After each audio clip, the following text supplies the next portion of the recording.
سلام دوستان، امیدوارم حالتون خوب باشه. تو این ویدیو میخوایم در مورد یه سوال اساسی که کاربرا زیاد میپرسن بحث کنیم و اونم این که در مورد این کالیبراسیون فلایت پیکس هاک و شتاب سنج و قطب‌نما هست که به چه صورت هست و اینکه میزان اهمیت سطح افقی و سطوح عمودی به چه میزان است.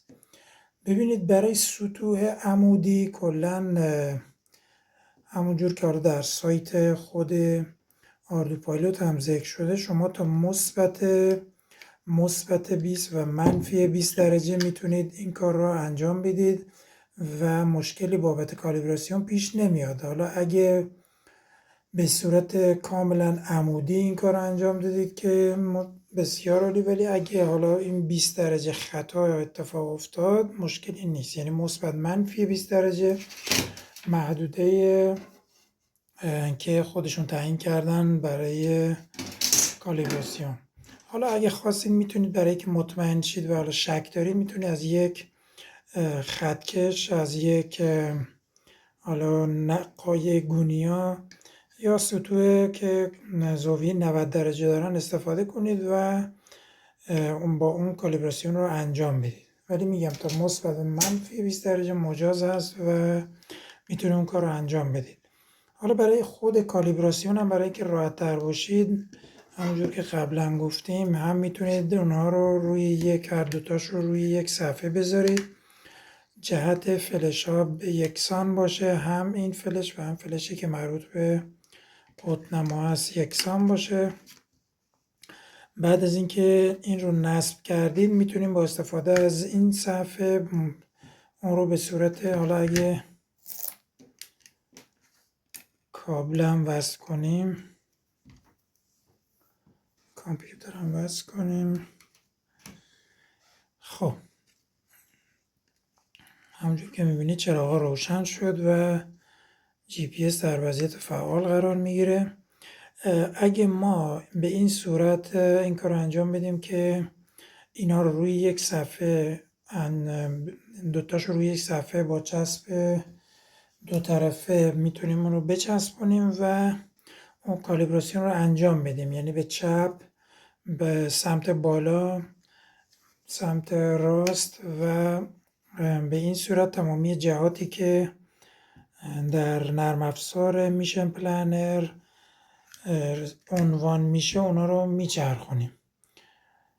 برای سطح افقیتون هم حتی الامکان سعی کنید از یه تراز استفاده کنید و به این صورت یعنی هم محور X و هم محور Y سطحتون رو تراز کنید که میزتون افقی باشه. اگه میز افقی باشه دیگه بعدا برای سطوح عمودی این کار راحت‌تر انجام میشه.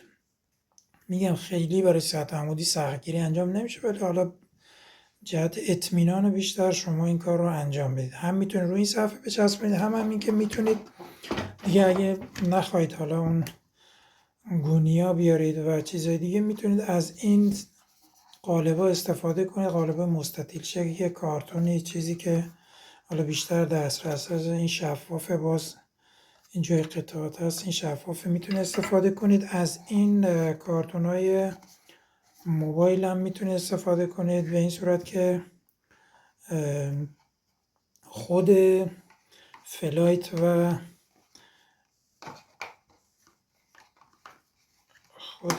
و جی پی اس رو به صورت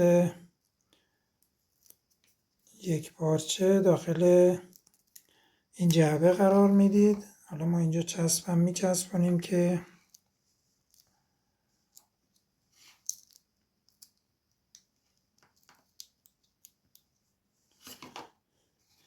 یه چسب زیر فلایت میزنیم و یه چسب هم زیر جی پی اس میزنیم که به راحتی داخل خود جعبه جا بشن. خب فلایت رو میچسبونیم به دیواره سمت چپ، جی پی اس هم با حفظ جهتش یکسان با فلایت درون جعبه قرار میدیم.